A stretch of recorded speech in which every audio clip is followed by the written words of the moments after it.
Welcome to another episode on our channel. It's done. Of course, you knew that. We we sort of messed up a couple episodes again. Hello, Samantha. That's my dog. She'll lay down.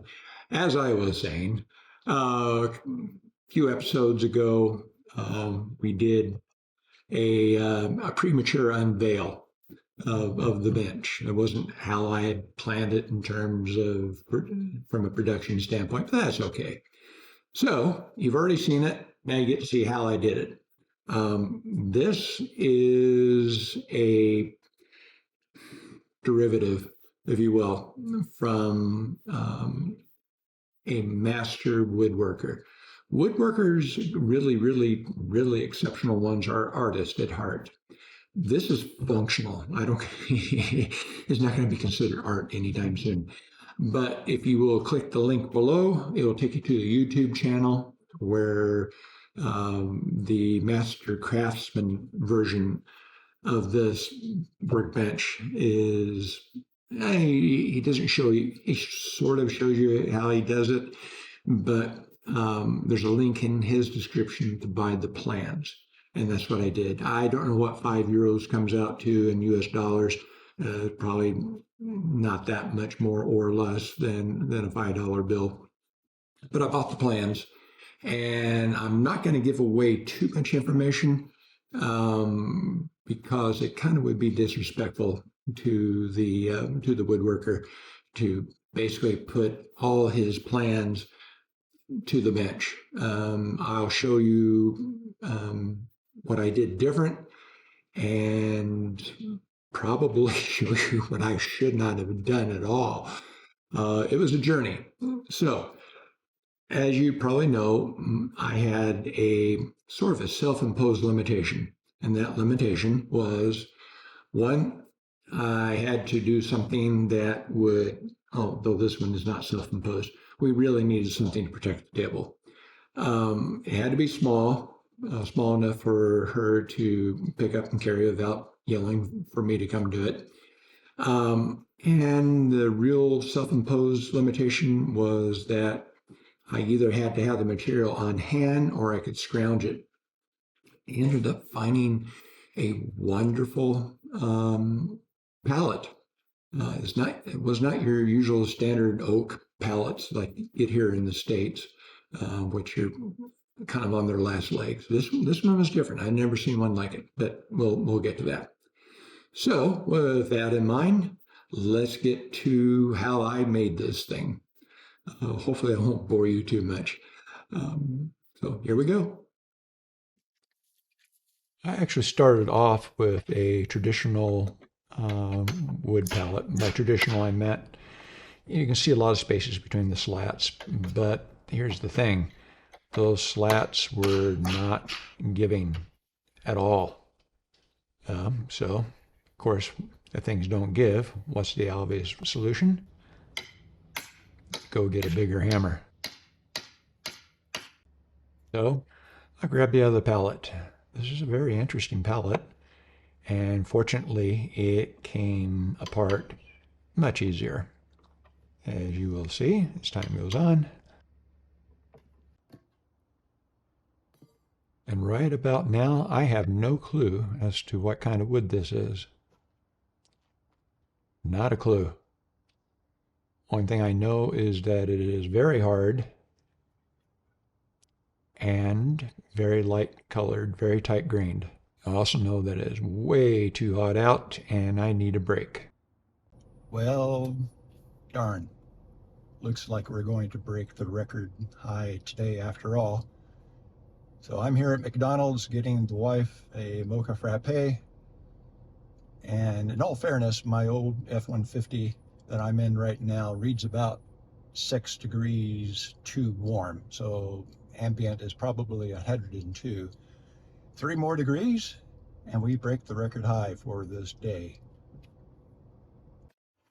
Okay, I am back to work, and it's time to rip just a little bit off the edges of those stringers that I was finally able to salvage, and my saw is not happy right now. This is really, really hard wood. And what you weren't able to see is that I had to swap out blades so that I could rip the other two boards. However, it was so hot that my iPhone decided to shut itself off. So sorry about that, but you've seen one board rip, you've seen them all. Anyway, I'm changing back to the finer tooth blade, getting ready to rip the mahogany that I have, what little of it I do have. And here we go with mahogany. Okay, out of the heat and into the garage for a glue up. Normally I would use wooden dowels along with the glue, but since this isn't going to be load bearing or a lot of pressure put on it, I'm just going to go ahead and glue the edges together using quite a bit of glue.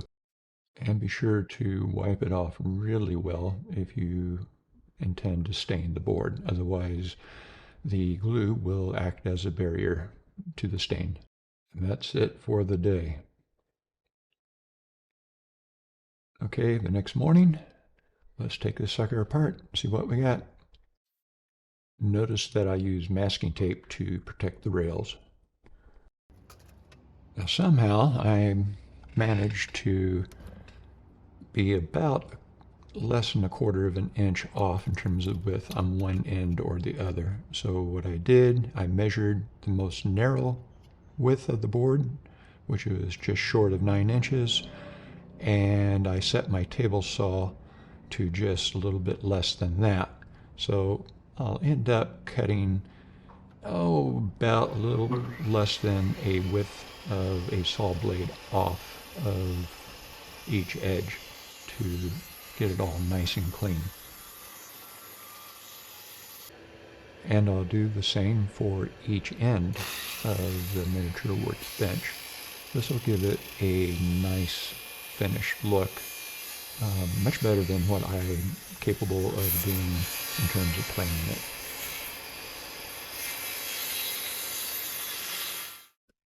Okay, back into the garage and doing just a little bit of touch-up planing with each board. That centerpiece does concern me. I actually went back and took out the roughness that you see on the far end of the board, at the left end of the board as you're looking at it. That centerpiece was a little bit problematic. And I'll do the reverse side. I'll make a decision as to which side is the upside a little bit later after I finish planing this side as well. And for what it's worth, I went with the very first side that you saw. Moving on to the legs, I absolutely forgot to show you how I made these by laminating 3 pieces of wood together. Well, 3 partial pieces. The part in the middle is plywood, and I used that because I simply ran out of mahogany. This is the one thing that I bought. It is a vise, originally got from Lowe's, but this is actually vise number 5. The other 4 from Lowe's, none of them worked. So I got this one online off of Amazon. Be aware that it is absolutely packed full of grease. Be sure to wipe that off before you start using it with your 1/6 scale action figures. Okay, time to add spacers for the vise. I'm just going to use a little hot glue to keep the thing in place as I screw it to the workbench. Okay, time for the pilot holes. I'll mark them with a 1/2 inch drill bit, although the actual holes themselves will be 5/8 of an inch. And when it comes time to actual drill, this thing is called a drill block, and I'm going to use it to drill a straight hole for the larger drill bit. It's called a pilot hole. And there is a much, much larger hole. And now I'll attach the legs with just one headless finishing screw, just in case aesthetically she wants the legs a little bit closer to the center. All right, we're almost done. We got the legs secured on nicely, and the only thing that remains is padding. Now, the original plan was to, at least for the vise, was to use some scrap lumber and cover it in leather. You may or may not have leather laying around. What I've used in the past, and especially on this big woodworking vise that you've seen, is this. That used to be this. It's worn. It needs replacement. A good source for leather, thick leather, that you really don't care about the color, is go online, probably Amazon, and type in welder's apron. And you will see an apron size. I don't mean like a cooking apron that goes around the waist. It's cheaply made. It's got a little strap around the neck. But the point is, you get a lot of leather for $17, $18, $19. I think I paid $18, $19 for this. I looked at my old order. I actually saw it for $17.99. No idea where it comes from. It's crude. And it's very thick. I can't see, well, knowing my wife, she'd find a use for it. But this is really thick stuff. I don't see a use for it for the actual action figure itself. But it makes great padding, so that when you put your figure into the vise, I have as of yet, even though it's only padded on one side with leather and the other side is wood, have as of yet to scuff a head or a body.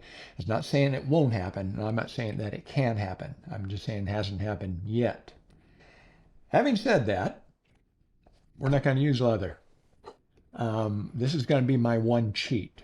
Remember, the goal was for me to use anything that I had laying around or anything I could source for free. Case in point, the pallet wood for the actual tabletop itself. I had the mahogany already laying around. I bought mahogany years and years ago. I even forgot I had it until I made a stand for her not that long ago. I priced mahogany, and I won't be using mahogany anytime soon. It is outrageously expensive. I don't remember paying that much for it.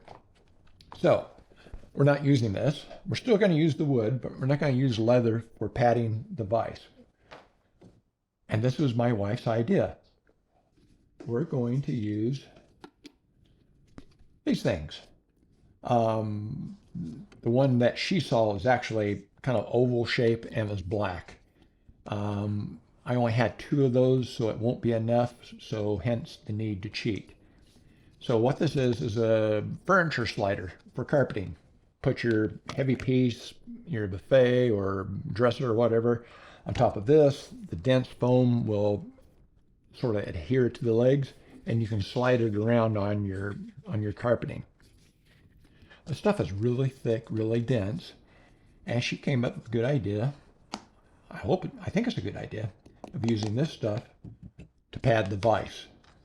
I originally was going to use 2 pieces of black carpet slider I had to pad the legs. So I'm going to use this to do both. The ones I got from Amazon, I think I got 4 of them for like $20. They were like 7.5 inches and they were oval.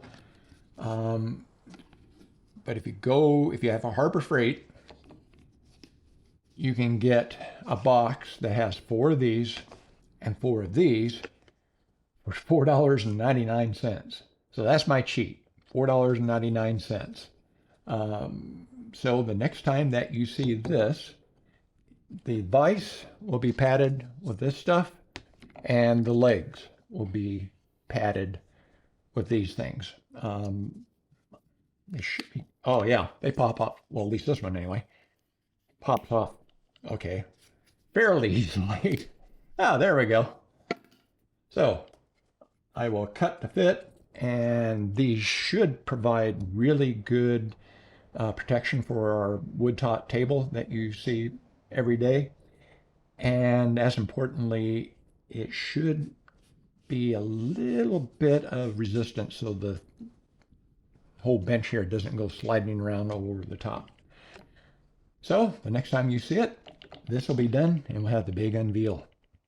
Unveil? The big unveil. So there you have it. I did make one modification between the time I finish shooting all the how-to segments and today's segment, and you saw this on the segment from a few days ago. I originally started out, I was going to put this scrap wood, which is ash, glue it up so that it was nice and nice and padded, just like on the woodworking vise. What I failed to take into account is that my woodworking vise opens at least this wide. And so, yeah, you saw the boards on either side with the leather padding. This one does not open anywhere near that wide. So when I had two of these here, there was about that much space left. So I just glued the furniture moving pads directly to the metal. I originally did it with just a few tacks of hot glue, not the automotive hot glue like I like to use for projects that's really hard to, it holds well, let's put it that way. This is just, hobby hot glue. Well, apparently foam and hobby hot glue, it's a forever thing as well. So this is on here. Fortunately, she wants to keep the silver and the blue. I didn't even think about it, but those are the colors of her Detroit Lions. So I hope you've liked what you've seen. I hope you've learned something. If you have, be sure to hit that subscribe button and give us a thumbs up, and even hit the alert button so that you can be alerted as to when new episodes of our YouTube channel pop up. We try to get one up daily, don't always succeed, but we do try. So with that, I hope everyone has a great night.